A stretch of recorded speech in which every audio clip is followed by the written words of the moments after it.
La semana pasada nos dimos cuenta de lo que pasó Jesús en las últimas horas en la cruz, cuando junto a él estaban dos ladrones, uno que se arrepintió y otro que no. En todo detrás de la cortina vemos al Señor orquestar los acontecimientos de su Hijo unigénito, desde la semana cuando celebró y instituyó la Santa Cena que llamamos, en la semana de la Pascua, hasta ser visto dar la responsabilidad al amado discípulo de su madre María. Nos damos cuenta que el Señor orquestó todo eso y todo tuvo un significado, sea grande o sea pequeño. Todo esto sirvió para que su palabra se cumpliese, aunque fue escrito muchísimo antes por los profetas, desde Moisés hasta Malaquías. Aquí me quiero detener un rato porque nos damos cuenta que el que escribió Génesis, ya todos sabemos bien, ¿verdad? Génesis, Éxodo, Levíticos, Números, Deuteronomio. Sabemos bien que conforme a lo que hemos visto fue Moisés. Y por esa razón podemos decir que con este primer profeta, como así lo consideraban su pueblo, Moisés fue el primer profeta que ellos consideraban al lado de Abraham también, que también hay algunas partes donde lo consideran como profeta, pero Moisés escribió de Abraham, entonces él fue el escritor de esto. Entonces desde Moisés hasta Malaquías, siendo el último libro del Antiguo Testamento que nosotros consideramos que hubo también un tiempo de silencio, ustedes ya saben bien, ¿verdad? Que hubo un tiempo de silencio, pero Malaquías fue el último profeta, escritor, ¿verdad? Del Antiguo Testamento. Entonces desde Moisés hasta Malaquías, podemos ver porciones pequeñas, pero que están ahí, ¿verdad? En estos escritos de ellos, de Mesías, del Cristo, que después aún los apóstoles, y esto es lo que justifica por qué ellos no reaccionaron en una cierta forma, porque esto después fue revelado a ellos con la ayuda del Espíritu Santo, de que el que estaba con ellos era Cristo, el Mesías. Después ellos nos dejan algunas escrituras, ¿verdad? Como Pablo, Pedro, que vamos a estar viendo hoy en esta mañana, que confirman que fue Mesías y que lo que fue escrito en el Antiguo Testamento fue confirmado ya, ¿verdad? Cuando Cristo Jesús vino aquí a la tierra. Nos damos cuenta que estas fueron revelaciones que ellos recibieron, ¿verdad? Y ellos nos dejaron a nosotros la iglesia para que nosotros así lo podamos creer también igualmente. Así el día de la Pascua se acercaba y los líderes del Sanedrín convencieron a Pilato en quebrar las piernas de los que estaban colgados en la cruz, que significó que a Jesús le quebrarían las dos piernas. Ustedes saben bien que la orden fue dada que a los que estaban crucificados en ese día les iban a quebrar las piernas para apresurar más pronto la muerte. Pero nos damos cuenta que el destino de Jesús, conforme a Éxodo, que vamos a estar viendo hoy en esta mañana, no fue así. Yo me admiro y me quedo asombrado ver la mano de Dios obrar aquí en este caso, cuando adelantó la muerte Cristo para que así sus piernas no fueran quebradas como los de los otros dos ladrones. Esto es algo increíble, yo me quedo asombrado porque la orden ya había sido dado por Pilato, pero al momento que ellos iban para hacer esto y tomar acción, nos damos cuenta que se fijaron que Jesús ya había muerto en la cruz. Y parece que en ese momento ellos pudieran haber tomado ventaja para deshonrarlo, en verle quebrado solamente las piernas, pero nos fijamos bien que Dios mueve las conciencias de ellos, de estos pecadores, de estos soldados que estaban ahí. Dios obró en las vidas de ellos para que ellos también pudieran ser movidos a no hacerlo así, a base a lo que fue escrito en Éxodo.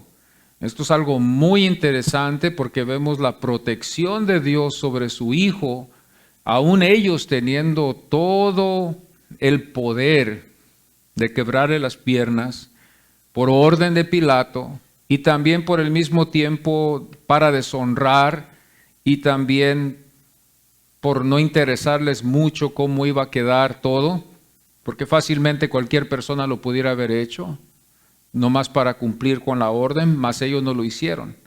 Ahí es donde yo me quedo muy impactado cómo Dios protegió a su hijo cuando ya fue dada la orden en quebrarle las piernas, las dos piernas a los tres que estaban colgando en la cruz. Como fue ordenado, pero vemos cuando llegaron a Jesús ya había muerto conforme al testigo. Por esta razón no hubo más que sino confirmar lo visto en meter la lanza como lo hizo uno de los soldados, y así después surge del costado que fue lanzado agua y sangre. También la agua que el testigo da testimonio. Es muy interesante ver eso, es muy interesante, sabemos bien que sangre iba a salir, pero el agua también iba a significar algo que iba a ir junto con la sangre, la agua que iba a salir, ¿verdad? Después. La agua y la sangre llevan lo que significó que Jesús había antes muerto de una rotura de corazón, así se dice, una rotura de corazón. Eso es lo correcto como los doctores lo han llegado a ver. Fue una rotura de corazón. Se puede decir así que Cristo murió de eso. Así es como Él entregó su espíritu otra vez al Padre por un solo tiempo. Su corazón fue roto por el pecado que nosotros cometimos. Y en todo sentido tiene mucha verdad. Porque nos damos cuenta que no tan solo por el pecado de Adán, que había pecado antes, pero sino también por el pecado de verlo castigado, aún viendo que un gentil, que fue Pilato el que usó Dios, da testimonio en la Biblia que no halló ningún delito en él. Entonces esto fue fue un pecado totalmente delante de Dios, de ver azotado al Hijo de Dios por ninguna razón, y verlo colgado también en una cruz por ninguna razón, por ningún delito. Este es un tremendo delito en el que nosotros ahora más aún yo veo que nos hemos endeudado para acumular un juicio sobre cada uno que rechaza la salvación del que murió en la cruz. Por la razón de que al momento que Cristo proclamamos nosotros que Él es el Salvador, si no hay una genuina salvación, hay una acumulación de juicio sobre todo aquel que no es salvo, por la razón de que somos culpables por lo que se le hizo a Jesús en la cruz. Y esto es muy interesante. Así el testigo, como es visto aquí, da testimonio a la iglesia después, porque conforme a la historia nos damos cuenta que Juan no escribió este evangelio. Les quiero ayudar a ustedes al momento que estuvo esto aconteciendo, ni semanas después. Se dice que esto fue ya años, mucho más después que Juan el apóstol escribe este evangelio, para que la iglesia tuviera un conocimiento más de Cristo, de Jesús. La iglesia quería saber más de Jesús, y quién mejor que este testigo y los otros que estaban en vida de poder dar, ¿verdad?, un evangelio. Hubo muchos evangelios, pero este evangelio, ¿verdad?, de Juan fue el que es directamente usado para la iglesia. Cada vez que vemos nuestra Biblia nos vamos a dar cuenta que este evangelio no fue para los judíos, no fue para los romanos, no fue, ¿verdad?, para los gentiles, los griegos, sino que este fue especialmente para la iglesia. Y en la iglesia, claro, había judíos, había griegos y había romanos, pero era dirigido especialmente para la iglesia del Señor. La iglesia, los que habían creído, que habían salido así como usted y yo del mundo, venido a congregarse porque hemos creído en el Señor. Así el testigo, como es visto aquí, da testimonio a la iglesia después, mucho más después de este acontecimiento escrito, para que los que lean fueran fortalecidos en confiar siempre en Cristo. Esto es lo que es el propósito del Evangelio, para fortalecer nuestra verdadera confianza en el Señor, nuestra fe que es dada de Dios, porque esta no es una fe, y lo voy a volver a repetir, no es una fe que los hermanos hallaron, fue nuestra. Esta fue una fe que Dios había dado a los que Él eligió en creer en su Hijo en verdad. Yo sé que hoy en este tiempo vemos nosotros en el mundo muchos decir, yo tengo fe, yo creo en Cristo, pero el Señor nos enseña también en Mateo que muchos le dirán en aquel día, Señor, Señor, predicamos en tu nombre, echamos fuera demonios en tu nombre, hicimos milagros en tu nombre, y el Señor les va a decir, yo nunca los conocí, yo no los conozco, apártense de mí. Yo nunca los conocí. Les va a decir con el corazón quebrado, pero como Él va a obedecer la voluntad del Padre, Él es obediente a la voluntad del Padre. Los que el Padre ha escogido, esos son los que son de Él. Queremos tener entonces así, no nuestra fe. Queremos tener una fe que sea de Dios, no una fe superficial. La fe genuina que viene de Dios. Queremos examinar nuestras vidas. Yo cada día me examino como hombre, y yo le aconsejo a usted igualmente que se examine también. Vemos nosotros, ¿verdad?, esto, y vamos a ver 3 puntos hoy en esta mañana, y nos vamos a estar basando en el versículo 35, 36 y 37. No hay necesidad por qué leerlos otra vez, porque ya hemos estado en este capítulo ya un tiempecito. Los 3 puntos son, el primero será, miró el testigo esa tarde. Miró el testigo esa tarde. El segundo punto será, miró el profeta esa noche. Y el tercer punto será, miró y mirarán todos un día. Miró el testigo, miró el profeta, miró y mirarán. Nos vamos a basar en estos 3 puntos en el versículo 35, 36 y 37.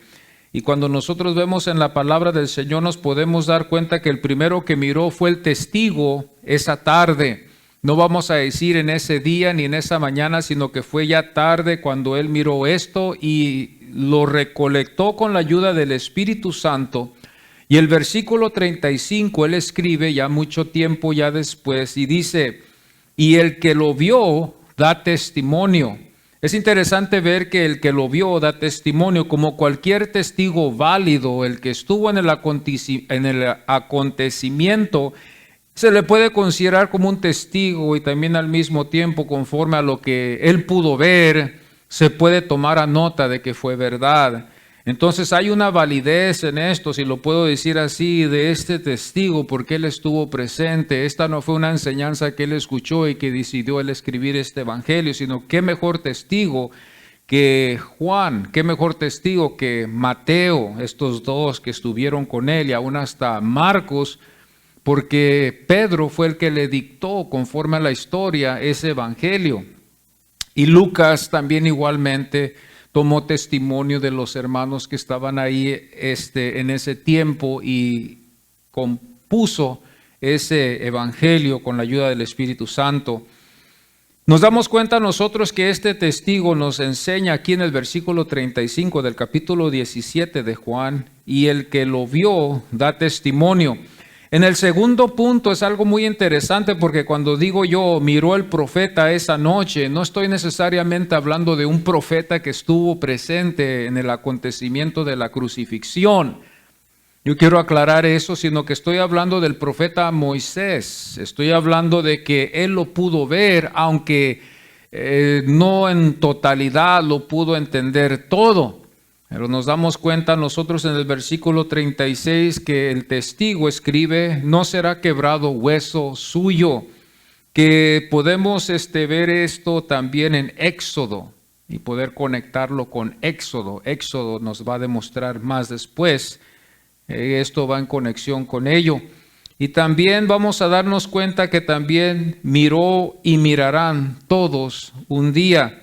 Esta es la promesa que el testigo regresa a demostrarnos a nosotros, pero antes de llegar allí, en el versículo 37 vemos nosotros que hay una profecía donde dice, mirarán al que traspasaron, mirarán al que traspasaron. Entonces nos damos cuenta nosotros aquí que uno de los profetas Dios usó para escribir esto, para que después el testigo, ¿quién fue el testigo? El apóstol Juan nos demostrara que un día todos lo iban a ver así. Entonces, rápidamente vamos al versículo 35 del capítulo 19 y dice, y el que lo vio da testimonio. El evangelio primero tenemos que ver nosotros fue escrito por el testigo que fue Juan el apóstol. Nunca nos olvidemos de eso cuando vemos este evangelio, que el testigo, el que escribió este evangelio fue Juan. Juan estuvo presente, Juan presenció todo lo que iba a acontecer y que aconteció en la vida de Jesús. Él estuvo presente en este acontecimiento y Dios le dio ese privilegio en su soberanía de poder escribir este evangelio. También este versículo nos enseña que él dice el que vio y el que sabe. Es interesante cuando vemos que él fue testigo porque él pudo ver, tuvo vista para poder ver lo que estaba aconteciendo y por esa razón él supo.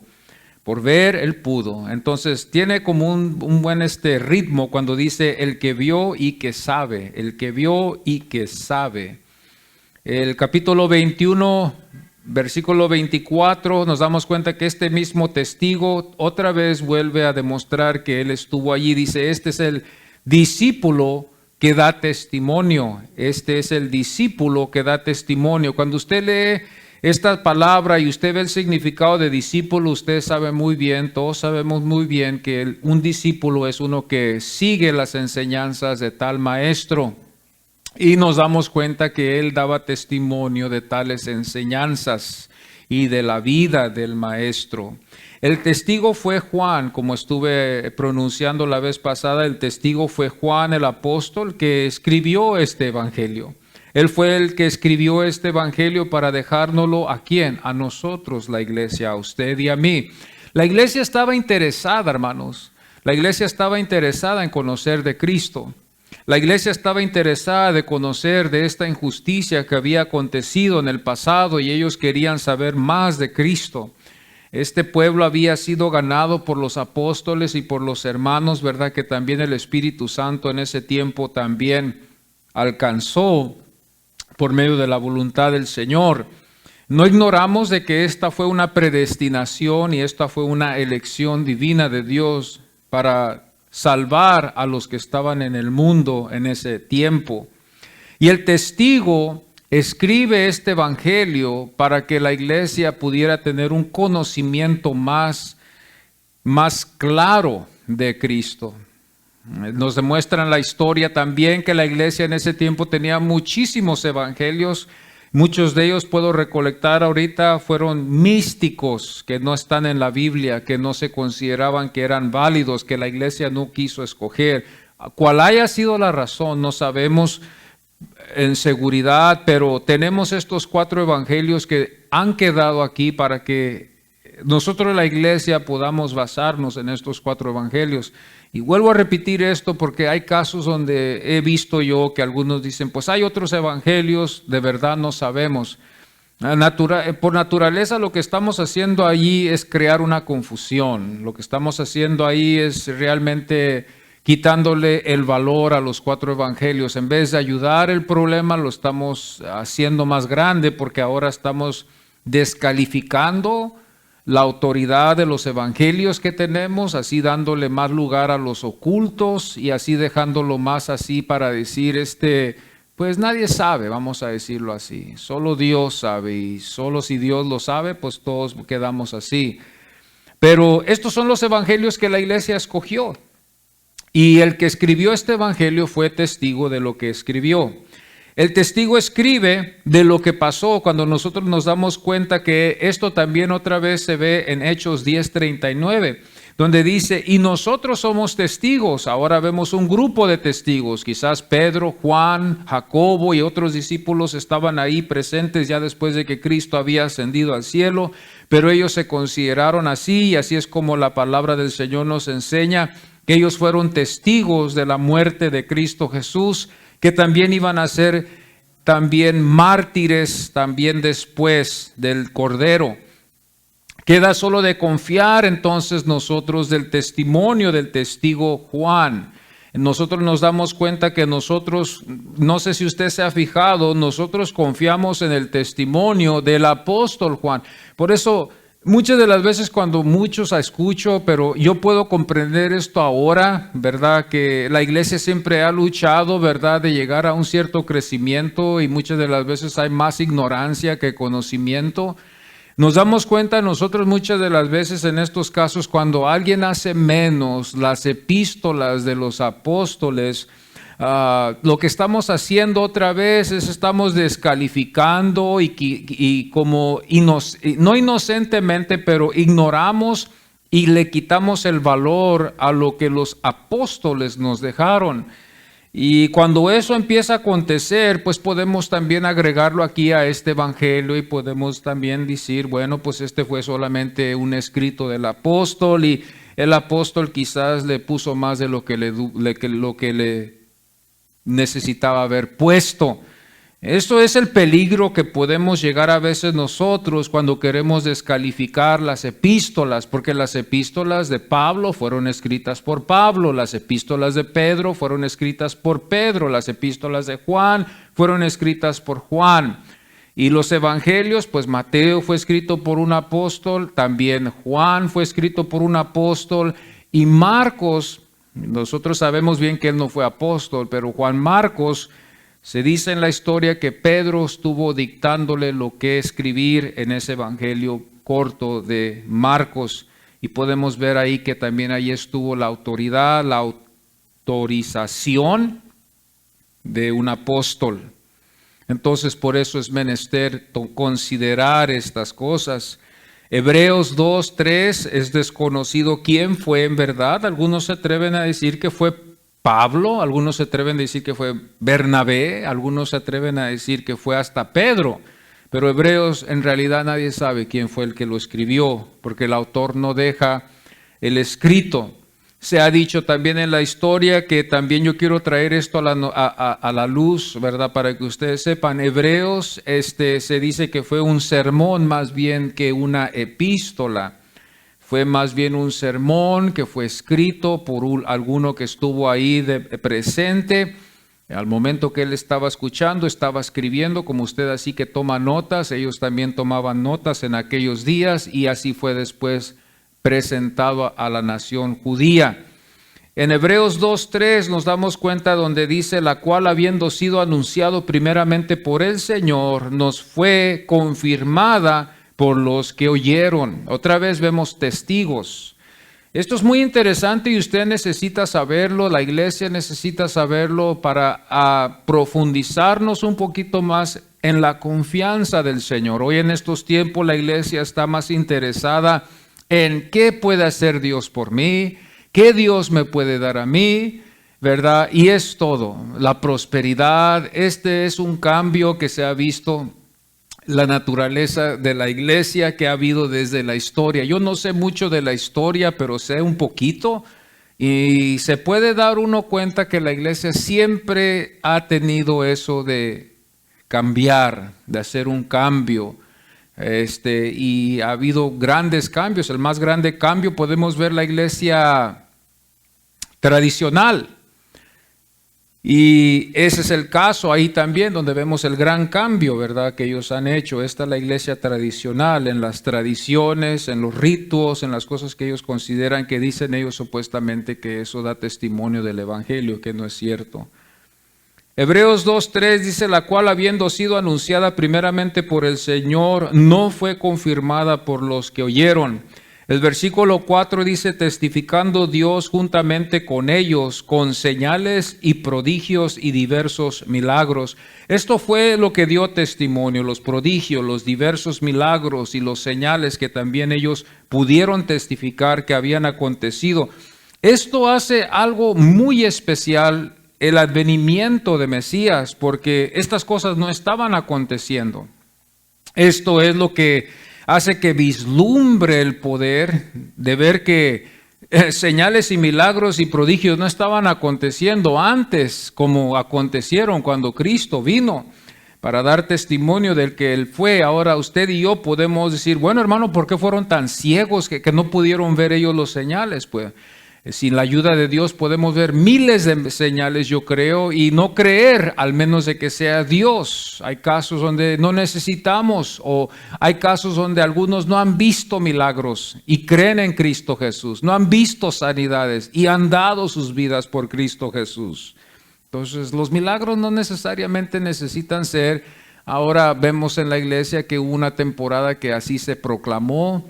Un maestro lo dice así, ¿verdad? Que fue una forma de apologética de la iglesia para demostrar así que la iglesia todavía produce milagros y señales y prodigios por medio del nombre de Cristo Jesús. Fue una forma de defensa que usó ciertos hermanos para defender de que todavía Dios puede hacer milagros. Y esto surgió en el 1900. Todavía algunos de nosotros, todos no nacíamos todavía. Pero esta es lo que nos cuenta la historia.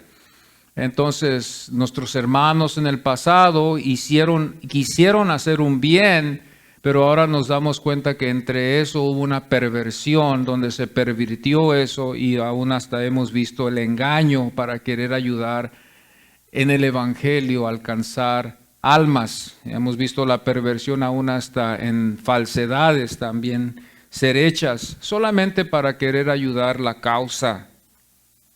Primera de Pedro 5:1 también otra vez, este es otro testigo, al lado de Juan, al lado del que escribió Hebreos y que estuvo predicando en ese tiempo, nos damos cuenta nosotros que en Primera de Pedro 5:1 dice, testigo de los padecimientos.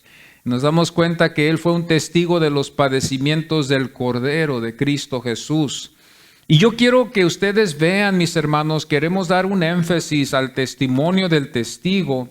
Y aquí en Primera de Juan nos damos cuenta que también otra vez el apóstol escribe otra vez para demostrarnos el poder del testimonio de él, ya que no habían muchos apóstoles. Nos damos cuenta que estuvieron con Jesús solamente estos 11 que quedaron, porque uno que fue Judas, que usted y yo sabemos, traicionó al Señor, no fue considerado como uno que ya estaba vivo y podía dar testimonio.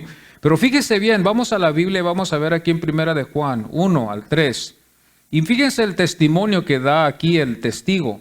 Lo que era desde el principio, lo que hemos oído, lo que hemos visto con nuestros ojos, lo que hemos contemplado y palparon nuestras manos. El versículo 2. Porque la vida fue manifestada y la hemos visto y testificamos y os anunciamos la vida eterna, la cual estaba con el Padre y se manifestó. Fíjense, el versículo 3 dice, lo que hemos visto y oído, eso os anunciamos. Es interesante porque aquí cuando ya podemos tener un más pleno conocimiento en la palabra del Señor, lo que Juan nos está dando a entender es que lo que estuvo con ellos, Cristo, Jesucristo, que caminó con ellos y ellos con Él, Él había venido del cielo para el testigo. Él era el que vino del Padre, era la promesa del Padre, era una eterna promesa que se había cumplido, porque nos damos cuenta aquí que lo enseña así, que estaba con el Padre. Esto es algo interesante y poderoso cuando vemos nosotros la afirmación que nos demuestra la Biblia a través de este testigo. Algunos de ustedes nunca conocieron al pastor en el pasado, la mayoría sí, pero algunos de ustedes no. Y somos testigos y de las características y de la forma de su hablar, su caridad, su bondad. Y todas estas cosas nos podemos dar testimonio. Entonces, los que no estuvieron en el pasado con nosotros para haber conocido al pastor anterior, podemos ser testigos, y los que estuvieron más cerca pueden dar aún hasta más testimonio de los que no estuvieron cerca, pero que lo conocieron. Y así lo podemos ver aquí con Juan. Le queda solamente al que escucha el testimonio creerlo o dudarlo.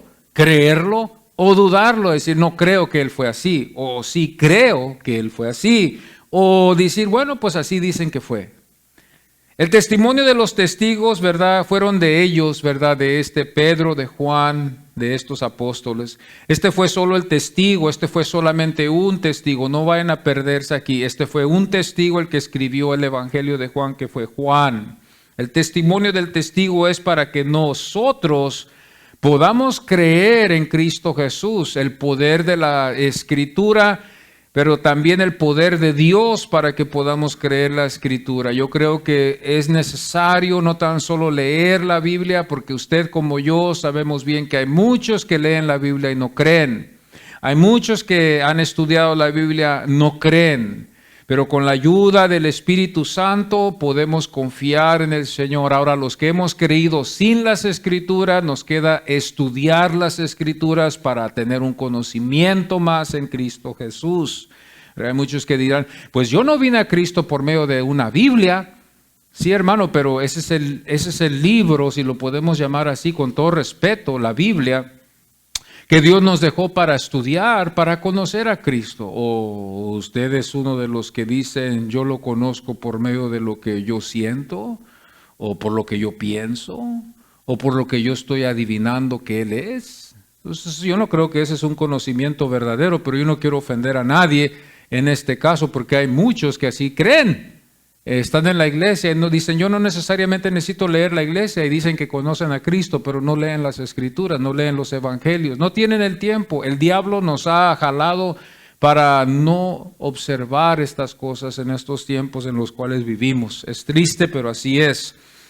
Juan 11:15 dice, para que creas. Esto es el escrito del testigo, para que creáis, para que creáis.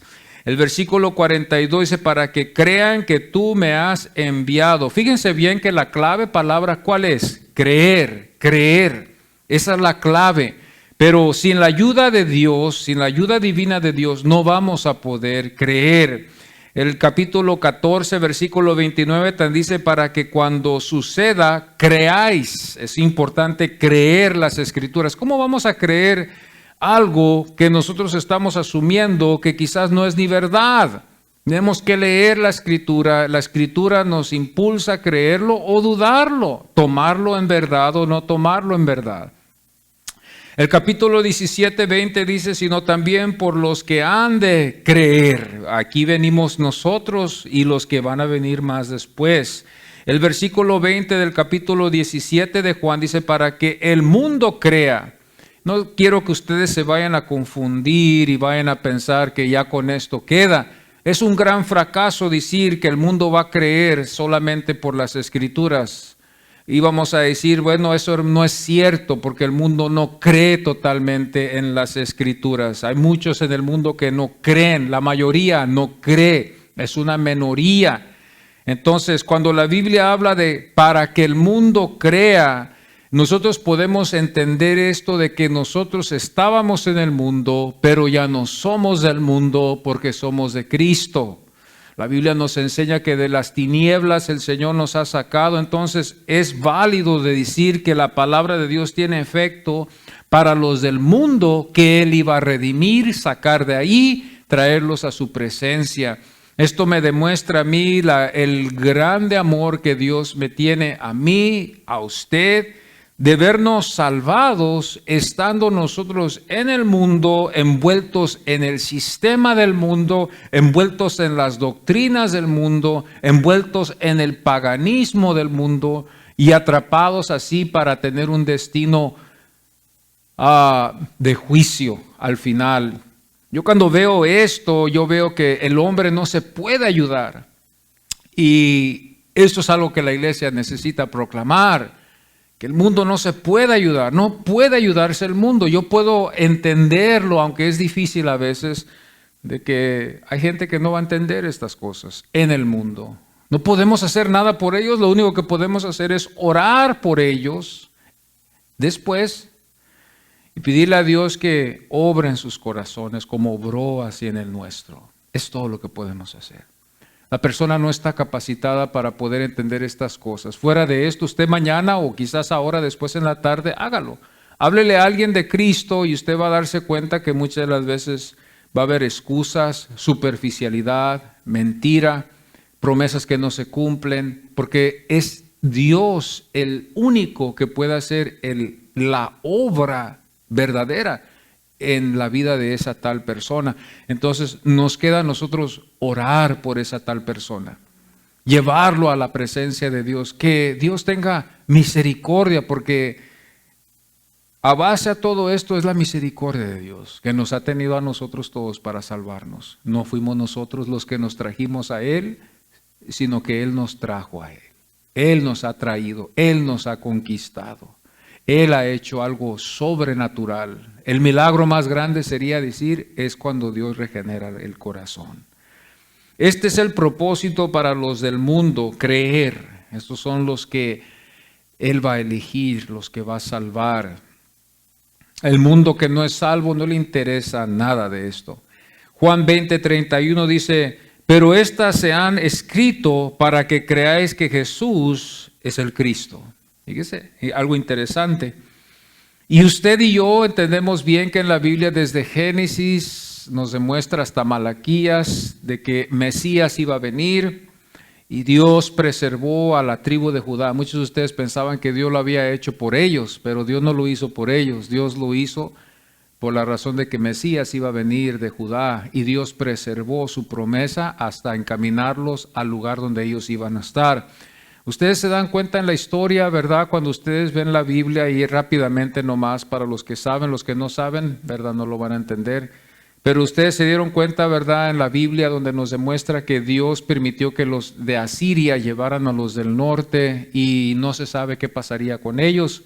Pero nos damos cuenta que Dios también permitió que a los de Judá, a los juditas, se los llevara también Babilonia, pero ellos regresaron para atrás. Entonces esa es la preservación, esa es la misericordia de Dios, no por su pueblo, sino para que Mesías viniera al mundo a nacer conforme a lo que se había prometido, de dónde él iba a nacer.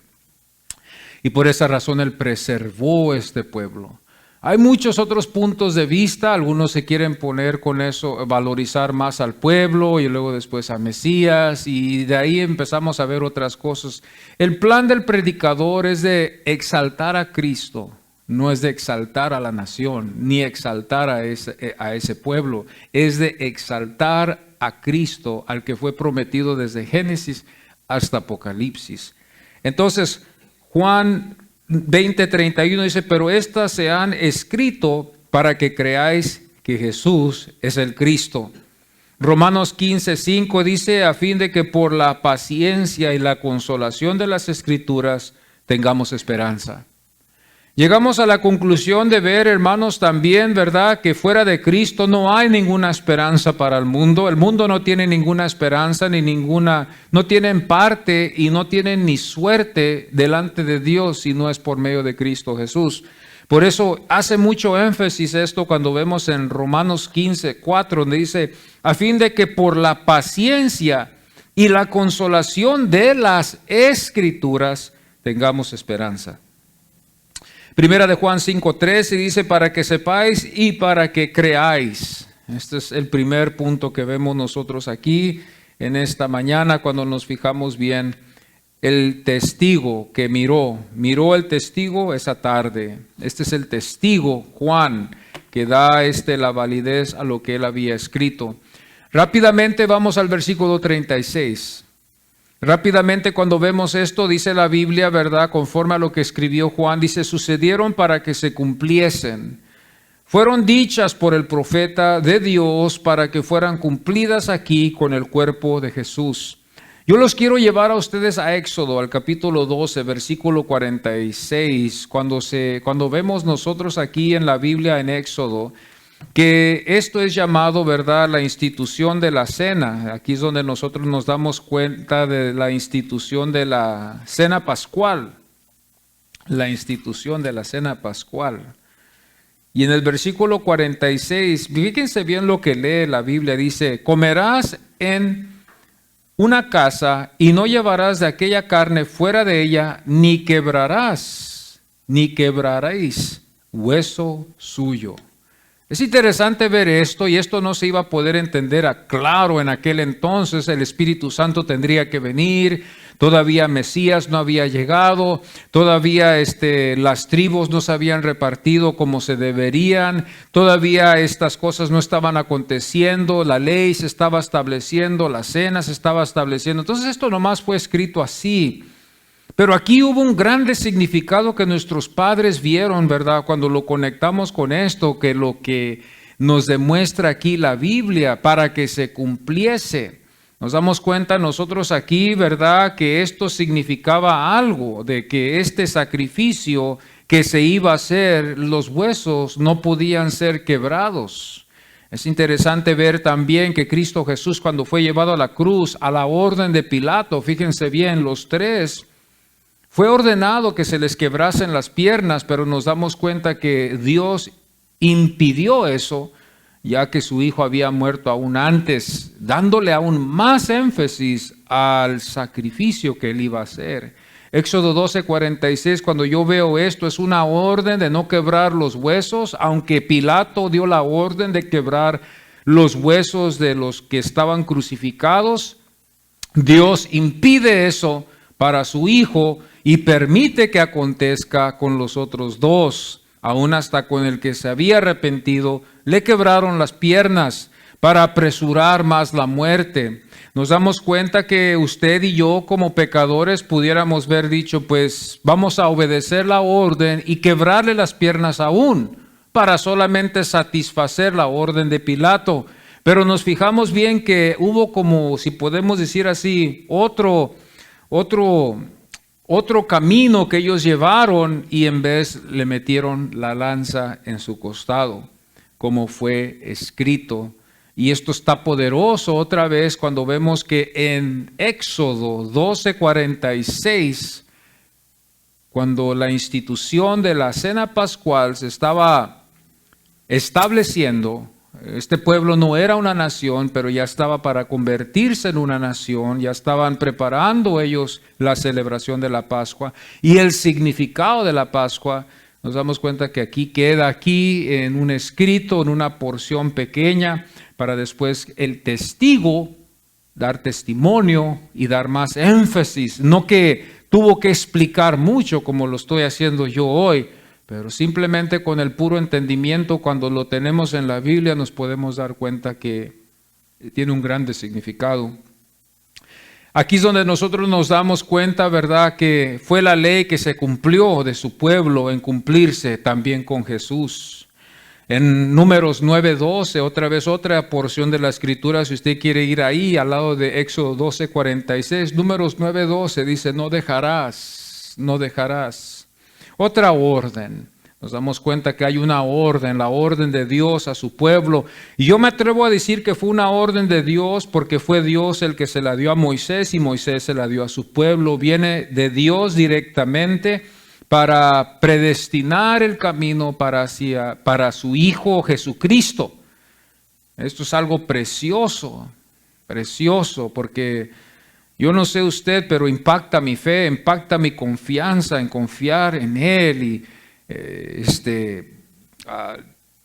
probarme si soy o si no soy, porque esto es verdad. Yo quiero ser parte de esto, aunque el enemigo trabaja en nuestras vidas para hacernos dudar, pero esto nos ayuda para creer. Por costumbre se quebraban los huesos, pero aquí en este caso no se lo iban a hacer. Esto era una costumbre que ellos hacían, ¿verdad? Como la vez pasada lo expliqué, para apresurar la muerte de los crucificados, mas aquí no iba a pasar con Cristo. Esta fue la voluntad de Dios en no quebrar huesos del cordero en la mesa del rito. Otra vez, en la mesa del rito de la cena pascual no se quebraban los huesos, se podían descoyuntar, pero no podían quebrarse. Esto es algo muy interesante, ¿verdad? Cuando veían ellos el cordero en la mesa, esto tenía un significado también que Moisés fue llevado a hacer, pero que ellos no entendían muy bien. El Salmo 22:14 dice, he sido derramado como agua. Salmos 22:14 dice, he sido derramado como agua. Nos damos cuenta otra porción pequeña al lado de Éxodo, al lado de Números, nos damos cuenta que también el Salmo 22:14 nos demuestra aquí otra porción pequeña de algo que iba a acontecer más después. Es visto este cordero, ¿verdad?, como un sacrificio, como una ofrenda por los pecados de ellos. Es visto como algo que iba a tomar el lugar por ellos para que ellos fueran perdonados. Y en el día de la Pascua esto es lo que iba a estar para acontecer. Ellos podían deslocar sus huesos, de sus lugares donde estaban, como lo hicieron con Jesús. A veces se ve casos donde tuvieron que estirar los brazos por la razón para poder sujetarlos en la cruz. Entonces hay una posibilidad que lo descoyuntaron, lo jalaron de su lugar al Señor con la fuerza que ellos tuvieron, solamente para estirarlo, para poder clavar sus manos y también sus pies igualmente. Este era el dolor que llevó el Cordero. Nosotros pensamos y vemos una bonita cruz, una imagen de una bonita cruz, nos inspiramos y queremos hasta escribir un canto, pero si lo viéramos en verdad el acontecimiento, yo no creo que nos hubiera dado ningún deseo de escribir un canto, nos hubiera dado temor, nos hubiera dado tristeza, nos hubiera dado, hermanos, nos hubiera desconsolado, porque hubiéramos visto a nuestro amigo que creíamos que era Mesías ser clavado en una cruz. Iba a ser una de las cosas más horribles que iba a poder el pueblo entender, de decir, ¿cómo puede ser que el que estuvo con nosotros, hizo milagros, hizo señales, creímos que iba a ser el rey de los judíos, sale siendo crucificado en una cruz y está en el estado en el que está para causar tristeza, horror, desconsolación después? Seríamos nosotros hipócritas para poder decir, oh no, yo cuando veo a Cristo en la cruz, eso me hubiera causado a mí para salir y proclamar el Evangelio. Eso es una mentira del hombre, porque el hombre no iba a tener ese deseo después de ver a su Salvador o a su Cristo, a su Mesías, clavado en una cruz.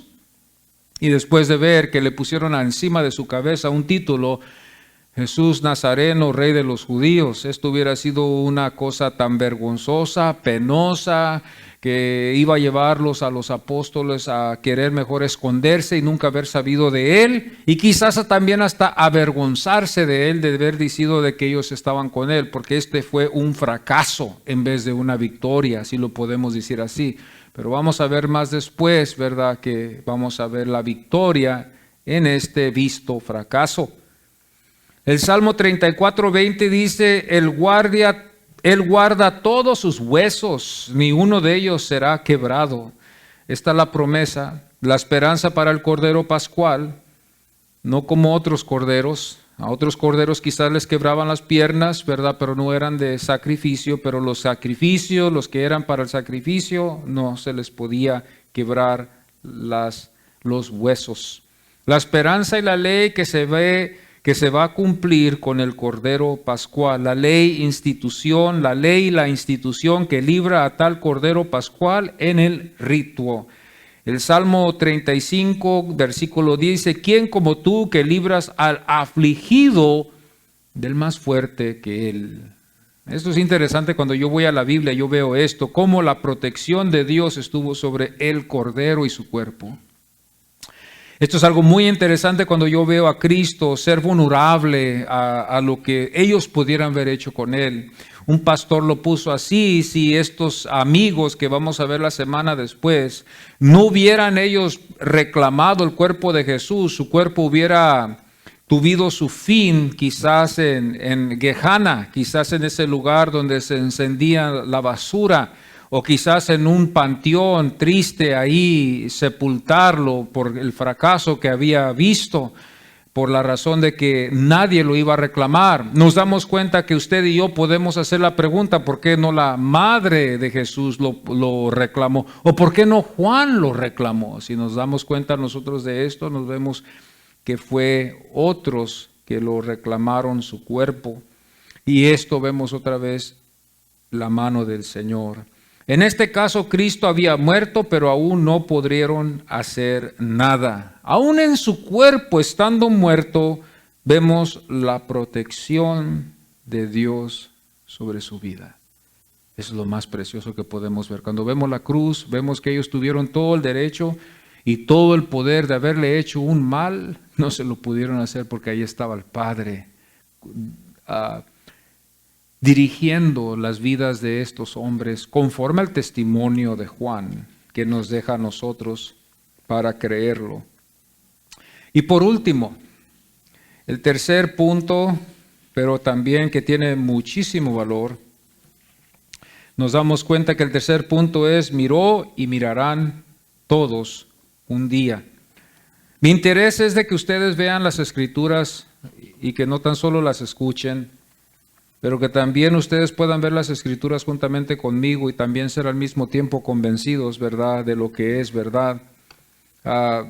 Esto no es nomás de leer, esto no es nomás de oír, esto es de escribir, de leer, de reflexionar, para poder nosotros ser fortalecidos totalmente en nuestra fe. El versículo 37 dice, mirarán.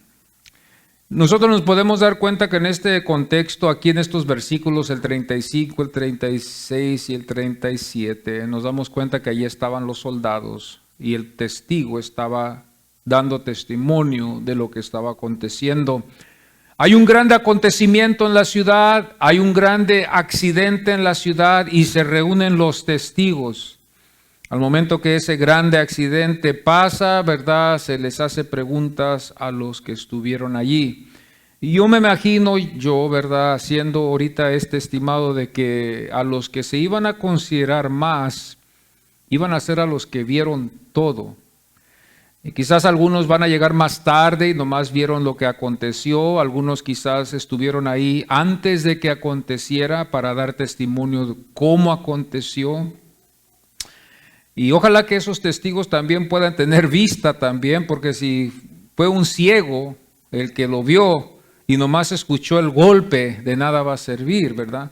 Pero tuvo que tener una visión, tuvo que verse, los testigos tuvieron que tener una visión para verlo. Y nos damos cuenta nosotros que aquí el testigo nos demuestra otra vez algo muy interesante que estuvo escrito. El Salmo 22, 16 dice, cuadrilla horadaron. Estas dos palabras son muy interesantes. Cuando las vamos a definir, estamos hablando de esta palabra cuadrilla, que eso significa que lo atravesaron, atravesándolo con algo. Esto podemos ver aquí en la imagen de la cruz, con los clavos y con la lanza, que lo atravesaron, cuadrilla.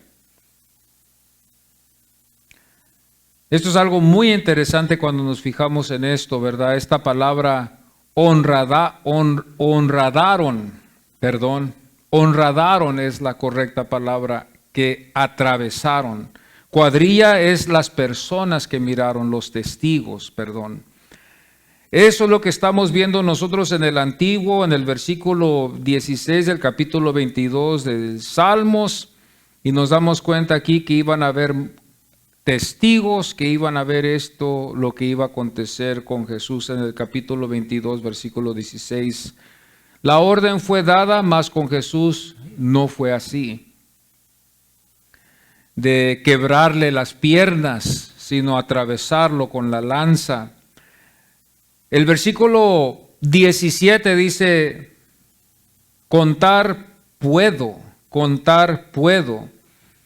Estamos viendo que él pudo ver su cuerpo clavado en la cruz. Al momento que él estaba clavado en la cruz, fue atravesado con una lanza por medio de esos soldados. No se permitió que le quebraran las piernas y lo miraron así. Pero nos damos cuenta que esto no es tanto lo que la profecía nos está demostrando, de que ellos lo iban a ver ser atravesado con la lanza, sino que nos damos cuenta de que esto iba a ser mucho más después. Nos damos cuenta que no es tanto estos testigos los que iban a dar testimonio de que fue lanzado así por esta lanza, sino que nos está demostrando algo para más después en el futuro. Los que estaban lo vieron como fue deshonrado, como injusto, como criminal a Jesús. Cuando nosotros vemos la palabra de Dios, nos damos cuenta nosotros que esta fue la deshonra que le dieron a Jesús como un criminal, como un injusto. Esto es lo que podemos ver nosotros. Zacarías 12:10 dice, y miraron o mirarán a mí, a quien traspasaron, y llorarán como se llora por hijo unigénito. Fíjense bien, esto es algo muy interesante. Los padres pueden relacionarse con esto, ¿verdad? Ya teniendo solamente un hijo unigénito, teniendo solamente uno en su familia, el único que tiene, y que lo ama y que lo estima demasiadamente, y que todo es para su herencia, toda la herencia es para él. Él es el afortunado, él es el que va a recibir la herencia, y que lamentablemente algo acontece con él. Nos damos cuenta que ese padre, ¿verdad?, que se ve aquí, va a llorar, ¿verdad?, como si no hay esperanza, porque ese fue su único hijo, el heredero de todo lo que él tenía, que iba a heredar. Nos damos cuenta que ese iba a ser el dolor. Este es el significado que nos lleva la Biblia en Zacarías 12:10, donde dice: y mirarán a mí, a quien traspasaron, y llorarán como se llora por hijo unigénito. Es algo interesante que este pueblo, cuando lo vayan a ver a Cristo regresar para atrás, como nosotros creemos en la segunda venida de Cristo, conforme a lo que los apóstoles nos dejaron esta esperanza de que Cristo iba a regresar para atrás, y creemos el testimonio apostólico, porque eso es lo que ellos también escucharon de Cristo, de que Él iba a regresar otra vez por ellos. Nos damos cuenta nosotros aquí, ¿verdad?, que los que no creyeron van a lamentarse ese día. Los que estarían, ¿verdad?, los que estarán llorarán como el que pierde su único hijo. Su único hijo. No hay otro más que va a heredar. Este es el único hijo que él tiene. Es especial para el Padre. Es el heredero de todo lo que el Padre tiene. Y lo pierde. Al momento que lo pierde, esto es la tristeza que hay. Los que están lo mirarán o lo miraron así, y los que estén lo mirarán así también. Apocalipsis nos enseña el testigo. Estuvimos hablando del testigo, y Apocalipsis 1:7 dice: y los que le traspasaron. Es interesante cuando nosotros leemos este versículo también, y la Biblia lo que nos está enseñando es algo muy poderoso. Otra vez, tiene un grande significado lo que nos enseña la Biblia. En Apocalipsis 1:7, cuando usted va a la palabra de Dios, dice: he aquí que viene con las nubes. Esta es la esperanza que todo creyente tiene. Y todo ojo le verá. Y los que le traspasaron y todos los linajes de la tierra harán lamentación por él. Amén. Así sea. Nos damos cuenta nosotros que no tan solo los que están en vida verán a Cristo, sino que los que también lo traspasaron estarán ahí presentes. Todos estarán presentes y darán testimonio de esto. Serán testigos en ese día. No sé cómo pasará, pero esto es lo que va a acontecer. Lo único que podemos ver nosotros es en Génesis. Cuando ustedes y yo nos acordamos de la historia de José, ¿qué pasó con José? Después de que sus hermanos lo maltrataron, después de que sus hermanos hicieron lo que hicieron con José, nos damos cuenta nosotros que ellos llegan y hay como una reconciliación, ¿verdad? Ya después de que ellos se dieron cuenta que él fue el hermano de ellos, y ellos en sus mismas conciencias los estaba matando. Esto es algo como lo que Dios usa. Es un desprecio. Es un desprecio. Es como, vamos a suponerlo así. Tú desprecias a alguien. Y esa persona que tú desprecias es la que te ayuda al final. Tus intenciones fueron malas, lo despreciabas, la desprecias, lo desprecias. Y al final, cuando tú más necesitas ayuda, llegas a ese momento y tu conciencia es la que está trabajando en ese momento cuando tú ves la verdad en lo que tú hiciste. Esto es lo que estamos viendo nosotros aquí con este pueblo, cuando este pueblo despreció lo que Dios les había dado. Este pueblo así fue dirigido, así es como Dios quiso, así es como Dios lo quiere. La iglesia tiene una grande responsabilidad que no hemos cumplido sin la ayuda del Señor. La gran comisión que nos queda a nosotros todos. Su pueblo pudiera haber agandallado, perdón que use esa palabra, todo lo que ahorita nosotros tenemos hoy, la iglesia, la palabra, las escrituras, Mesías, Cristo, el Nuevo Testamento, el Antiguo Testamento, ellos pudieran verlo hecho todo, lo pudieran verlo explicado, lo pudieran verlo ellos aprendido, ellos pudieran haber sido los únicos otra vez. Pero ¿qué hubiera pasado? Imagínense usted, los únicos que hubieran quedado otra vez salvos hubieran sido ellos solamente. El propósito no era que solamente su nación sea resalvada, sino que ahora Dios estaba interesado en redimir a todos a través de uno que iba a morir entre ellos. Como se le ha dicho, perfecto judío. Este sí fue un perfecto judío entre todos los que no fueron. Él fue el único perfecto. Él fue el único que el Padre se agradó de él. Este es el único que podemos decir fue de todos ellos, el único perfecto judío, que cumplió la ley, que agradó al Padre, que fue digno y pudo él también morir por nuestros pecados, que ningún otro judío lo pudo hacer. Ningún judío le puede llegar a los tobillos, ningún ser humano le puede llegar a Cristo, al que vemos en la Biblia, a los tobillos, en agradar al Padre. Él es el único que puede agradar al Padre. No hay nadie más que pueda agradar al Padre. Hay una senda, y esa senda es angosta, y ese camino es Cristo, esa senda es Cristo. Y esa es la única senda que nos lleva al trono de la gracia. No hay otro camino más, no hay familia, no hay sangre, no hay nacionalidad. Aquí en este caso, conforme a lo que los apóstoles nos van a enseñar, en Juan, en el capítulo 1, nos demuestra que esto no es de sangre, esto no es de voluntad de usted y de mí, esto es a los que Dios les dio poder.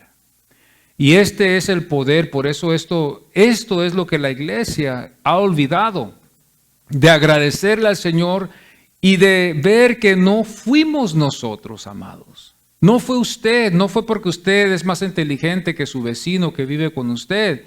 No es porque nosotros somos los elite del mundo, porque nosotros así nacimos, ¿verdad? Por una casualidad, somos los inteligentes, los más sabios. No, esto fue por la misericordia de Dios, que Dios nos escogió de diferentes lugares donde, bueno, si lo hubiéramos pensado así, ¿verdad? ¿Por qué, Señor, me escogiste a mí entre toda mi familia? ¿O por qué me escogiste a mí entre toda mi nacionalidad? Es que esta es la misericordia de Dios. Y el testigo otra vez aquí vuelve a demostrarnos a nosotros que todos van a ver a Cristo. Los que lo traspasaron como los que no lo traspasaron, como los que creyeron como los que no creyeron, todos verán al Cristo un día. Los que serán juzgados para ir al eterno castigo verán su costado, verán sus manos heridas. Como los que entrarán a su gloria verán su costado y verán sus heridas y sus pies que fueron también heridos y traspasados con un clavo.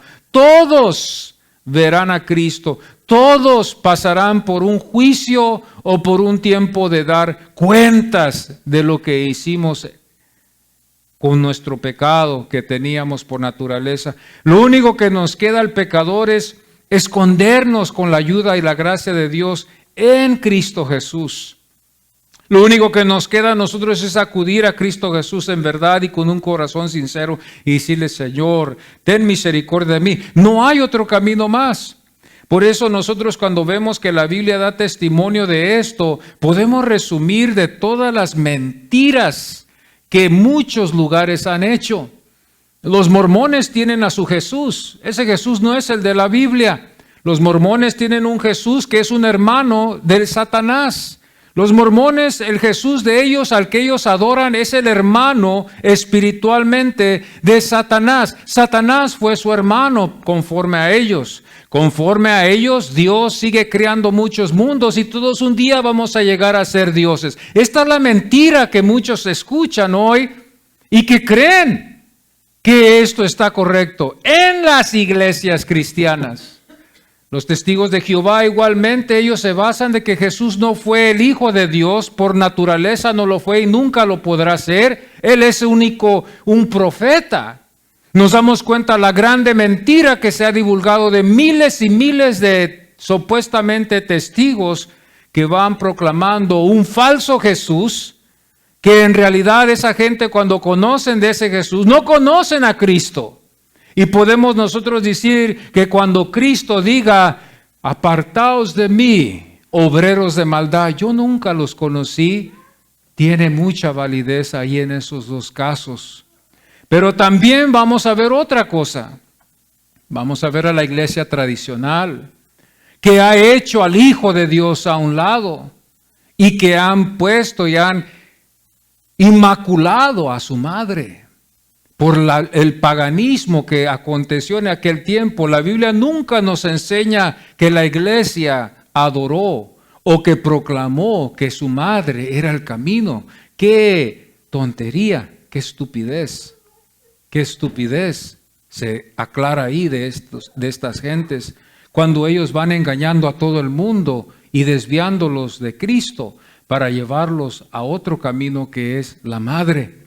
Ahora usted póngase a imaginar todos los que han sido engañados y todos los que están esperando un castigo eterno por la razón de que no conocieron el verdadero evangelio de Cristo Jesús. Eso nada les ayuda. Entonces yo no culpo a esas pobres almas. Ya quedó inculcado en ellos y nos queda a nosotros, a la iglesia, predicar al Cristo que traspasaron con esa lanza y que quedaron sus manos con esas cicatrices de los clavos. A mí no me queda buscar un Jesús que es hermano de Lázaro, ese yo no lo quiero conocer. Y tampoco yo no quiero conocer al que no es igual que Dios, porque sería otro ídolo. La Biblia dice en Éxodo, y usted que lee la Biblia lo sabe muy bien, dice que Dios detesta la idolatría y que Él es el único Dios. Ahora, si Jesucristo no es Dios, es otro hombre que estamos adorando, estaríamos entonces nosotros adorando, como vamos a decirlo así, a un Moisés o a un Isaías, que supuestamente para nosotros fue el perfecto. Tiene que ser Dios para que no sea idolatría. Tiene que ser de la misma naturaleza que Dios para que no sea otro Dios. No puede ser diferente. Tiene que ser de la misma naturaleza de Dios. Perfectamente como Dios es perfecto, ser perfecto el Cristo. Así nosotros podemos adorar a Dios. Ahora por eso ustedes pueden entender bien mi interés y de ver que hay tantas falsedades. Por eso yo le digo a la iglesia, le amonesto a la iglesia, siempre es mi deber, tengan cuidado con lo que escuchan, tengan cuidado con lo que están escuchando, tengan cuidado los predicadores que escuchan. Hay muchos falsos, hay más falsos que ni verdaderos en la tele como en el internet. Ahora el diablo ha invadido no tan solo la tele y la radio, sino el internet. Hay mucha gente que se mete en el internet y dicen, yo quiero saber lo que significa la salvación, y se van a buscarla y hallan a uno que supuestamente lo sabe y no lo sabe y empieza a explicarle cosas que ni son verdaderas y vienen después a mí y me dicen a mí, mira, esto es lo que significa la salvación. ¿Y de quién se lo oíste? ¿A quién lo oíste? No, pues a este, y esa tal persona no sabe ni de lo que está hablando. Entonces por eso yo les digo, este peligro es tan grande y tan peligroso, porque hay tantas falsedades y hay tantos Jesuses, hay tantos Cristos, y así Dios lo ha permitido, porque dijo Pablo en los últimos días, porque el pueblo le gustó más bien oír la mentira, Él los entregó a la mentira. Entonces a mí me acude a saber solamente la verdad. Yo quiero conocer a Cristo Jesús, el Cordero de Dios que murió en la cruz. Yo no quiero conocer a una denominación. Yo no estoy interesado en conocer una denominación, ni estoy interesado en exaltar a ningún grupo o denominación. Yo estoy interesado en exaltar a Cristo Jesús. Yo estoy interesado en conocer a este Cristo Jesús. Yo estoy interesado de leer la lectura de la Biblia para saber quién es este Cristo Jesús. Para el día de mañana, cuando una pobre alma que no conoce, un ignorante que venga a mí y me diga de mí de Cristo, vaya en acuerdo con el Cristo que yo conozco que está en la Biblia. Porque lamentablemente la iglesia, hoy porque está tan preocupada en otras cosas, a Cristo no lo conoce. Hermanos, hermanas, Jesús ya nos dice en la Biblia, el sol va a brillar para el bueno y para el malo. El sol va a brillar para el bueno y para el malo. No hay necesidad de buscarle en otro lugar lo que la Biblia nos va a enseñar. ¿Qué significa eso, pastor? Significa mucho. Tiene un grande significado. Nuestro deber es como cristianos predicar a Cristo. Nuestro deber es conocer a Cristo. Nuestro deber es escudriñar las Escrituras, como nos han dejado los apóstoles a la iglesia de hoy. Vamos a ponernos en pie y vamos a darle gracias a Dios, porque Él nos ha salvado y nos ha llevado al Cristo que está escrito en la palabra del Señor. Yo no sé usted, pero esto me lleva a mí a adorar al Señor. Así de gracias te doy, Señor. Porque estaba muy lejos de mí, de yo poder ser salvo. Estaba muy lejos de mí. Yo estaba en la droga, estaba perdido, estaba hundido en el pecado.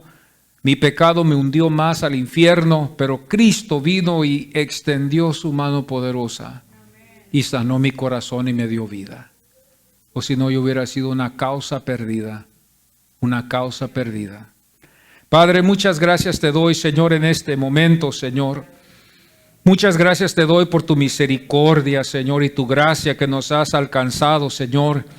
Porque yo viendo mi vida, Señor, así como Pablo dijo, Señor, yo soy el más vil pecador, Señor. Nos damos cuenta, Señor, que Pablo había hecho muchas cosas malas y él sabía que él no merecía de tu gracia, él no merecía de tu misericordia. Lo que él merecía era de haber sido condenado, Señor, juntamente con muchos. Pero vemos, Señor, que él te dio gracias porque aún su pecado y su delito que fue tan grande, halló misericordia porque estuvo en tu plan de salvar a Pablo, estuvo en la predestinación Pablo para ser un apóstol y dejarnos, Señor, estas enseñanzas. Oh, Señor, impacta mi corazón, Señor, en ver que yo cuando estaba perdido en el mundo, enredado en cosas que eran pasajeras, con gente que yo llamaba que eran amigos y que no lo fueron, Señor, y algunos aún hasta los llevó a la muerte. Señor, yo te doy gracias que tú me tuviste mucha misericordia, Señor. Y yo estoy consciente que esta vida es pasajera, Señor, pero te doy gracias que me diste una oportunidad para poder conocer a Cristo. Te doy gracias porque me salvaste a mí y a los hermanos que estamos aquí, Señor.